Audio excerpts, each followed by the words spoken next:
আজকে আমার পড়াশোনা শেষ হয়নি, আজকে আমি মাঝপথে। আপনারা সবাই জানেন আপনাদের পরিবারে সবারই সন্তান আছে, যার বাপ থাকে না, তার কেউ থাকে না, তারা এতিম হয়ে যায়। যতই কাছের আত্মীয় আপন মানুষ যেই থাকুক, বাবাই বাবার মতন কেউ হয় না। আমার বাবা অনেক স্বপ্ন নিয়ে আমাকে এখানে পড়ার জন্য ভর্তি করে দিয়েছে। আমার সামনে রেজাল্ট দেবে, সে আমার বলে গেছে আমি ইন্ডিয়া থেকে এসে তোমার পরীক্ষার রেজাল্ট আমি চেক করবো, তুমি কি করেছো।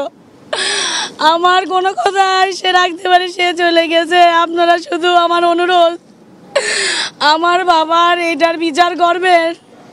একটা সময় 14 বছর আমার বাবা বিভিন্ন মিথ্যা মামলার হুমকিতে বলিয়ে থেকে, যখন আমি অনেক ছোট তখন আমার বাবার কাছে পাইনি। যখন আমার একটু বুঝ হয়েছে,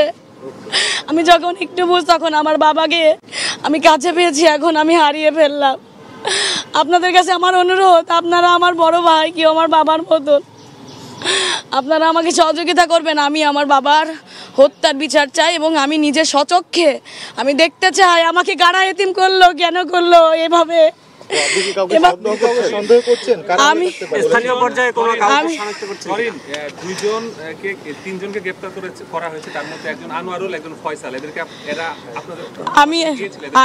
চিনি না, কিন্তু আমি চিনতে চাই এবং আমি হারুন স্যারকে আমি বলে এসেছি যে আপনি আইডেন্টিফাই করেন কেন এরকম হলো, কারণ আমি ল পড়তেছি, আমিও কিছু আইনের নিয়ম জানি।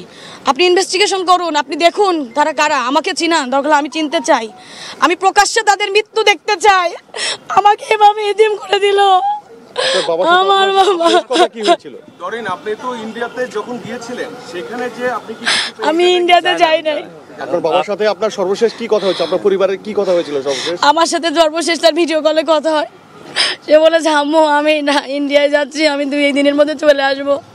তোমার দাঁতের ডক্টরের কাছে দেখানোর কথা, তোমার 2 দাঁতের সমস্যা, আমি এসে আমি নিয়ে যাব, তুমি যেও না। তোমার ডক্টর ফোন করলে তুমি বলবা আব্বু ইন্ডিয়ায় গেছে, আব্বু এসে তোমাকে নিয়ে যাবে, তুমি থাকো, আমি আসছি, এই কথা বলে গেছে আমার সাথে। তারপরে আমার সাথে আমি কাউকে সন্দেহ করছি না, কিন্তু কারা এগুলো আমি দেখতে চাই, তারপরে আমি আমার সন্দেহের কথা প্রকাশ করবো। না, আমি এরকম কোনো কিছু পাচ্ছি না, এরকম কোনো কিছু আমি এখনো পাইনি। কিন্তু যাদের আসামি ধরা হচ্ছে বা ধরা হয়েছে, তাদেরকে এখনো ধরার পরিকল্পনা চলছে, তাদেরকে আমি ধরতে বলেছি এবং আমি সহযোগিতা চাচ্ছি, তাদের ধরুক, তাহলে অবশ্যই কোনো না কোনো কিছু বেরিয়ে আসবে। আমি কোনো কিছুই জানি না, আমি জানলে আমি তো তাহলে জেনেই যেতাম। আমার বাবা, আমি কি চাইবো? আপনারা বলেন, আপনার কাছে অনুরোধ, আমার বাবার আপনারা সহযোগিতা করেন, আপনারা আলোড়ন সৃষ্টি করেন। আমি মাননীয় প্রধানমন্ত্রীর মেয়ের মতন, সে আমার মায়ের মতন, আমি তার দৃষ্টি আকর্ষণ করতে চাই। সে আমাকে যথেষ্ট হেল্প করছে, সে আমাকে মায়ের মতন করেই বলছে যে তুমি চিন্তা করো না। আমাকে সে প্রথম দিন তার সাথে আমার রবিবারে রাত 9:21 কথা হয়, যেদিন আমার বাবার আর মিসিংয়ের কথা, রবিবারে না আমার আমি যেদিন ডিবি আঙ্কেলের এখানে আসছি, হারুন আঙ্কেলের এখানে, সেখানে তার আগের দিন কথা হয়েছে।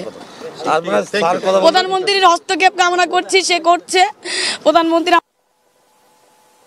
ইনভেস্টিগেশন চালাচ্ছি, আমি সব রকম চেষ্টা করতেছি।